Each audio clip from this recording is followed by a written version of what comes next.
Hello. We are continuing our study in the Old Testament book of 2nd Chronicles today. Today is Wednesday. It's September the 27th, and this is the Greenbrier Valley Church of the Nazarene with your daily devotion. As I said, today we will be in 2nd Chronicles chapter 33 again. Today we will be reading verses 18 through 25. The other events of Manasseh's reign, including his prayer to his God and the words the seer spoke to him in the name of the Lord, the God of Israel, are written in the annals of the kings of Israel. His prayer and how God was moved by his entreaty, as well as all his sins and unfaithfulness, and the sites where he built high places and set up Asherah poles and idols before he humbled himself, all these are written in the records of the seers. Manasseh rested with his ancestors and was buried in his place, and Amon his son succeeded him as king. Amon was 22 years old when he became king, and he reigned in Jerusalem 2 years. He did evil in the eyes of the Lord, as his father Manasseh had done.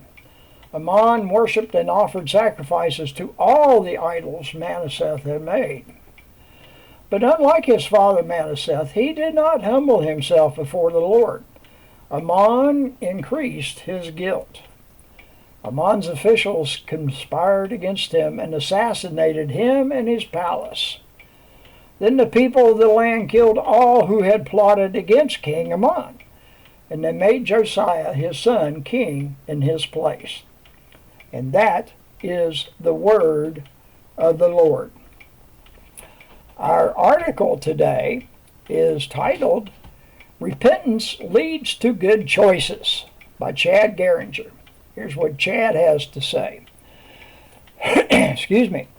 In an age of hyper-surveillance, it is difficult to be anywhere in public where there are no cameras recording our every move. That's a fairly modern phenomenon. Yet in the Old Testament we find that there were scribes who record every choice the kings of Israel made. In Manasseh's case, it's a good thing that they did. Otherwise, we wouldn't know that his repentance was real. Too often, the guilty are more remorseful that they got caught and were disciplined than the fact that they'd done something requiring repentance. Only true repentance will sustain salvation. Only authentic humility followed by consistent contrition will be seen as life choice examples worthy of following. Manasseh regretted rejecting God's ways. However, his family didn't. His successor, Amon, made many of the same poor choices and paid for his rejection with his life. The unnecessary cost of setting a poor example could be the salvation of future generations. We must learn to live out our humble repentance with authentic actions. Someone is always watching, not just God, but those looking to follow our example are also watching. Let's make sure that our repentance is followed by honest and consistent life choices. The hymn is I Would Be True by Howard A. Walter. I would be true, for there are those who trust me. And from the Gospel of Matthew, chapter 5, verse 16. In the same way, let your light shine before others, that they may see your good deeds and glorify your Father in heaven.